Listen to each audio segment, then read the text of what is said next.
Hey rockers, welcome back to Bloody F Mess Official, and hello from HR Puffin Stuff. Yeah man, we're going to talk about Puffin Stuff today. Yeah, but not him. We're going to be talking about Puffin Other Stuff. HR Puffin Other Stuff. Haha. Thanks for being here, guys. It's about 3:15 in the morning. I should be in bed, but I'm up telling stories to you about my one and only experience with DMT. Now, DMT is illegal, so I'm not promoting DMT. I'm not saying it's cool. I'm not saying to go out and do it. I'm just going to tell you my one experience using DMT back in 2017. Of course, there's that other story from close to the same time period, maybe before that, a year or two, where I was at an ayahuasca ceremony, which DMT, ayahuasca, I'll tell that story later. But on this particular day, which was June the 22nd of 2017, my wife and I, Tracy, kind of needed to get away. Even though we live in Southern Oregon here in Paradise, I wanted to get down deeper into the woods, somewhere close to Shasta, meaning Mount Shasta, California. It's a pretty trippy place. If you don't know about Mount Shasta, you can look it up. I'm sure many of you do. Very magical and mystical. So I wanted to go down there and I wanted to try DMT. It's a very potent psychedelic where you can smoke it if you want and do it various other ways. But I wanted to smoke some DMT and I wanted to see, what it was like.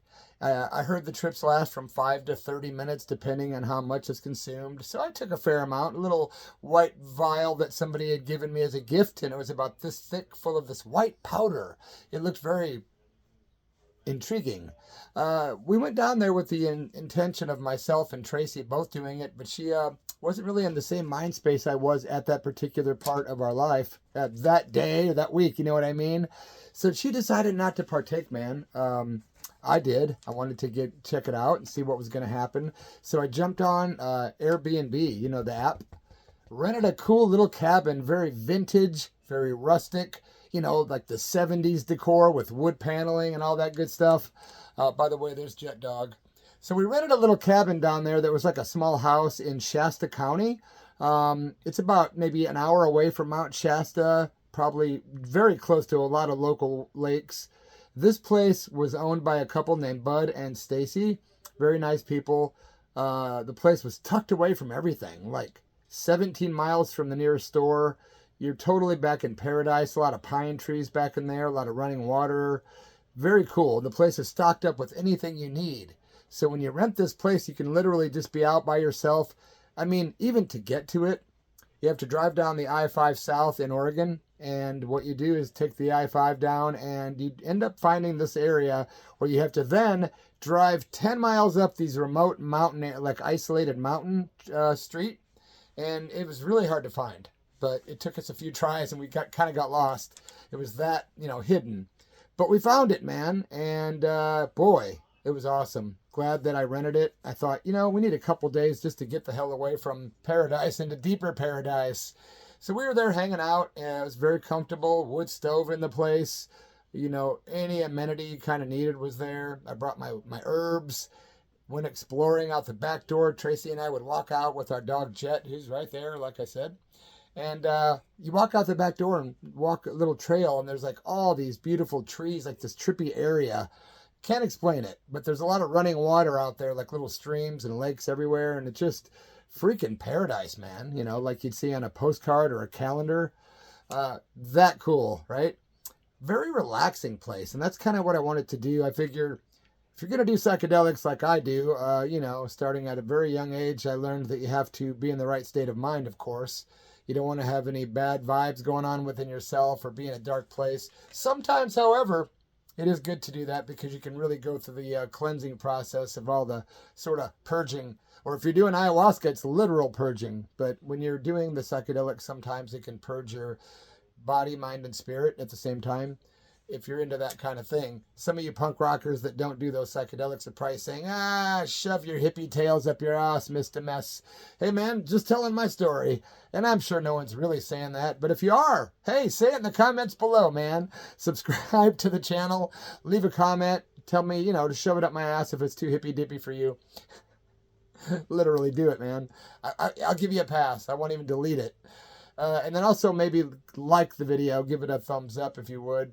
Do you know you can also click notifications on any of my videos and you'll get, or I think it's on my channel in general.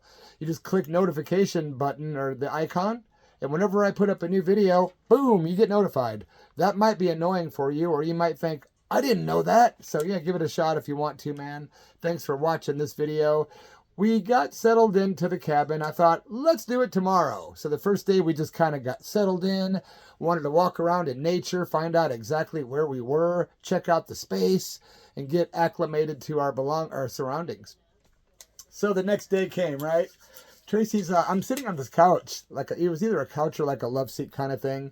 And I'm sitting there facing this way, and the way I'm facing has like a door that has a bathroom that's kind of long. And Tracy was doing something in there, and there was like a little kitchen area, but she wasn't tuned into what I was doing. I decided, I'm not going to do this DMT until I'm really ready, and then I'm just going to go for it with no second thoughts, no trepidation.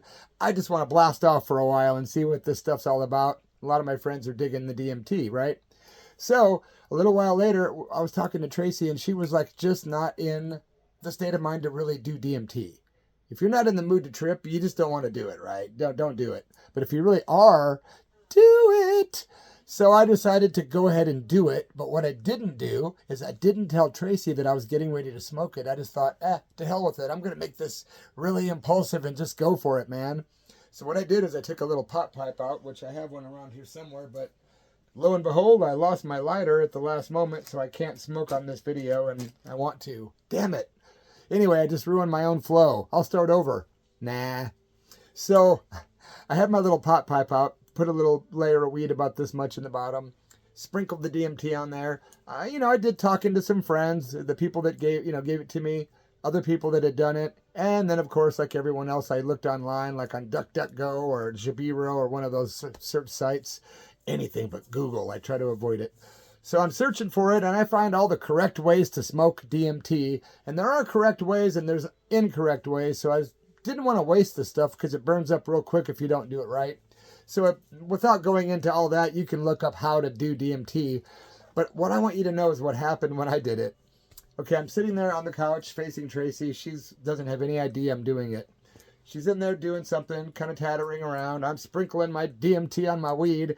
And next thing you know, I take a big blast off this thing.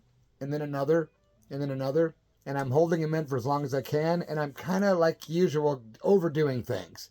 Like Tracy always says, you always take things too far. Sometimes she hates it when I'm honest too much. But anyway, I digress about that. So here I am, deciding to blast the hell off on the DMT because I didn't want to get ripped off. I wanted to enjoy this journey. What if I didn't take big enough hit? So I took enough hits for 3 of us. And I did. And next thing you know, Tracy walks out of the room, oblivious to the fact that all of a sudden this stuff just hit me like lightning, right? It was amazing. Within about 10 seconds of doing it or so, all of a sudden, she walks out of the room and goes, she's firing up a cigarette. And she goes, do you have a lighter? And I'm just like, right then I looked at her and like, a lighter. And the concept of lighter just went away. And I looked at her body, and every bit of her body from the top all the way to her feet was made up of just the metaphysical numbers, sacred geometry. Her whole body was sacred geometry. I was completely blown away. I'd never seen anything this intense, even doing LSD hundreds of times and shrooms tons of times. It was like just this immediate, whoa, I'm seeing the God essence, the cosmic consciousness of this person that's not really a female. She's playing one in this reality that's only temporary and an illusion. And all I saw was this geometric shape, the whole thing.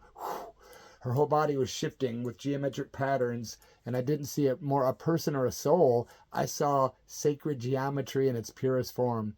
So those of you that have done that DMT, you probably are going, mm-hmm.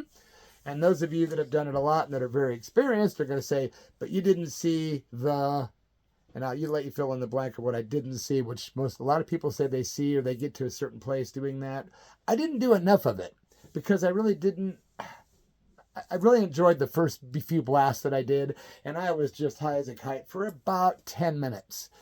And it was very intense, and I just kept thinking the most intense thoughts. I was like literally like writing poetry with Krishna.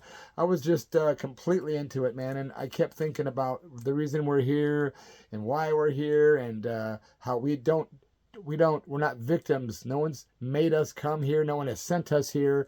There's, all these heavy philosophical and metaphysical thoughts are going through my head, and I'm just looking at Trace, and she's all these sacred geometry movements, and it was just completely awesome.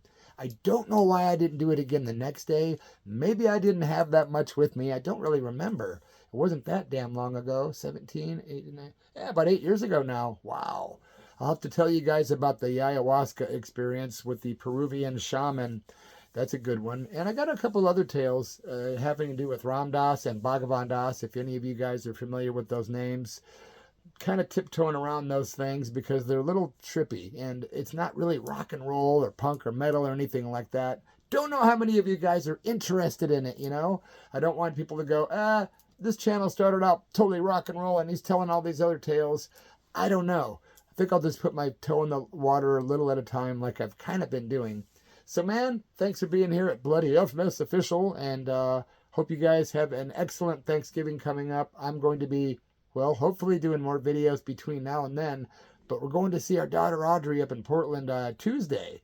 So I'm probably going to try to make this video happen, and then maybe one more tomorrow night, and then I might take a break for a few days. You never know. I might just do one in Portland and be like, Bloody FMS Official on the road, doing my remote video from up in Portland. That could be, on location. Bloody on location in Portland.